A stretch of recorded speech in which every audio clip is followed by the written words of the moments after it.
At 19 years old, Ava Collins had become an expert at starting over. She never wanted that skill. Life simply insisted she learn it. Her parents died when she was 13 after a flash flood swept away their pickup on a mountain road. Her grandfather raised her afterward. He owned a tiny repair shop in an old mining town and taught her how to fix engines before she learned algebra. When he passed away 2 years later, the repair shop closed. The bank claimed most of his property. Ava entered foster care.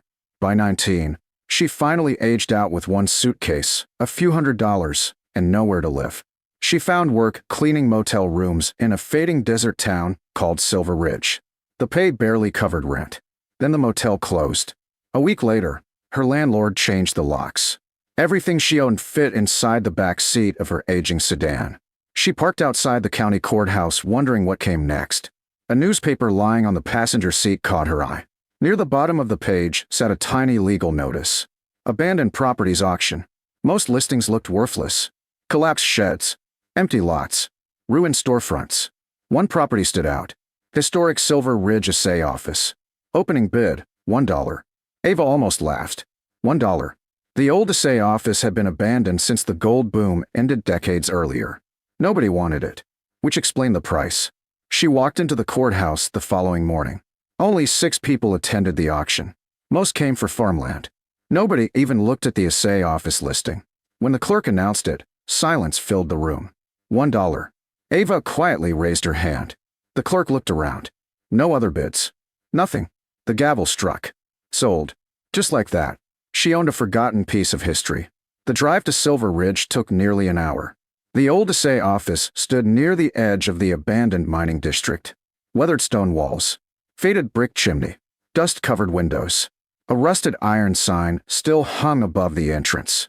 Silver Ridge Assay Company. The building looked forgotten. But unlike many abandoned structures nearby, it remained standing. Solid. Well-built. Her grandfather used to tell stories about the place. Long ago, miners brought or there to determine whether it contained gold or silver. The building represented hope. Sometimes disappointment. Always possibility. Ava unlocked the heavy oak door using the keys provided by the county. The hinges groaned loudly. Sunlight filtered through broken windows. Dust danced in the air. The interior remained remarkably intact. Old scales. Chemical bottles. Wooden cabinets. Massive oak workbenches. Everything looked as though the workers had simply walked away one afternoon. Toward the back of the office stood an enormous steel safe, nearly 7 feet tall. Its heavy door remained tightly shut. A brass nameplate identified the manufacturer. Morrison Safe Company, 1912. Ava smiled. Guess you aren't opening anytime soon.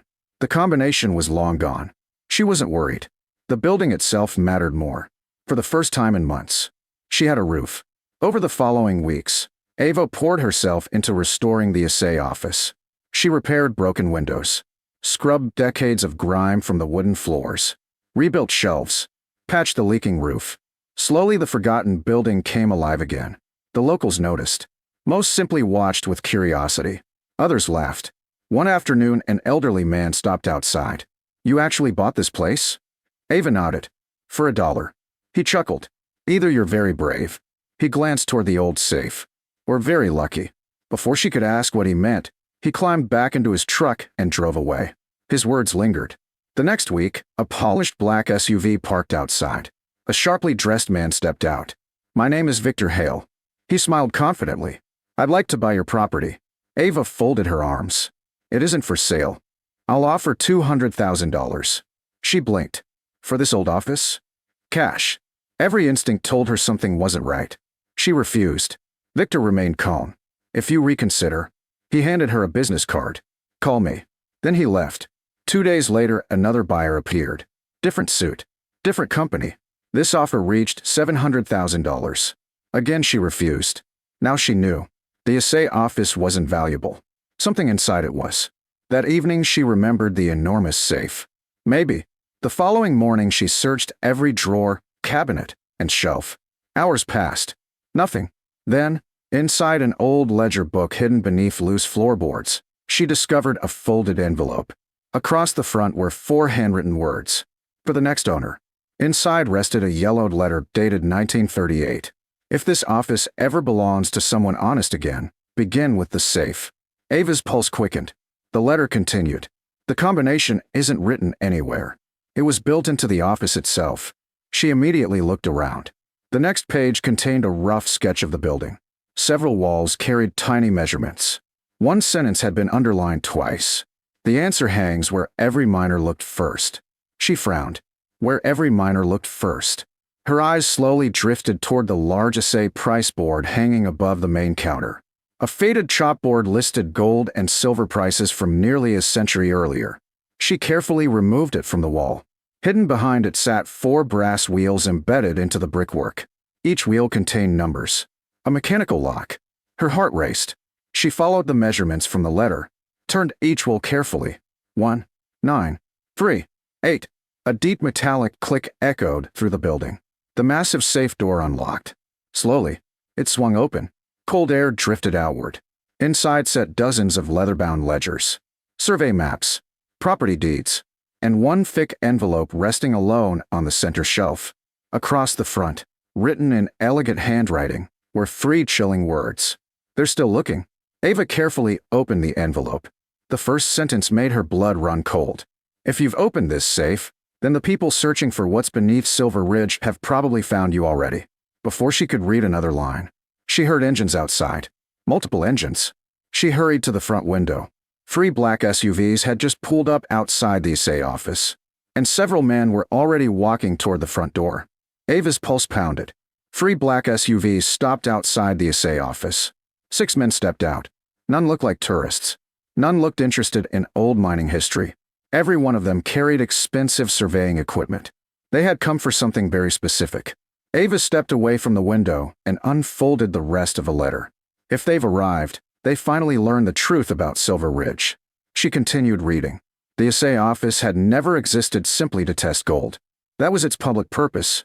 Its private purpose was very different.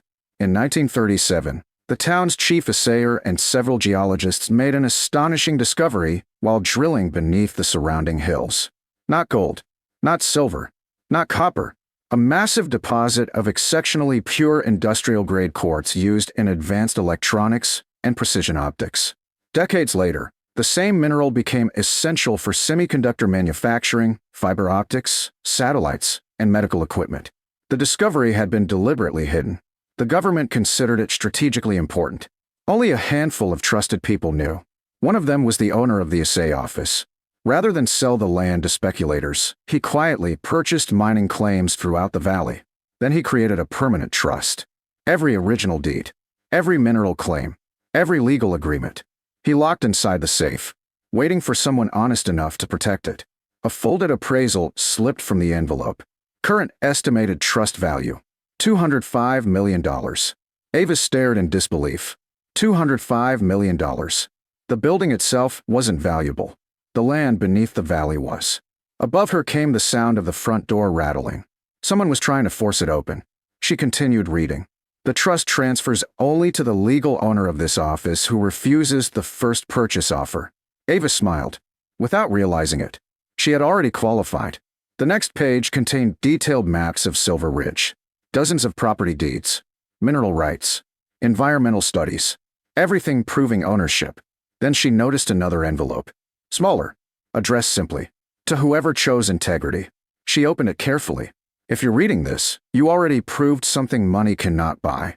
Every dishonest owner sold. Every greedy owner accepted the first offer. You didn't. She slowly sat down. The writer continued. That tells me this valley finally belongs to the right person. Tears formed in her eyes. No one had ever trusted her with anything. Now a stranger from nearly 90 years ago had trusted her with an entire legacy. A loud crash echoed through the building. Glass shattered. The intruders were inside. The final page contained one last instruction.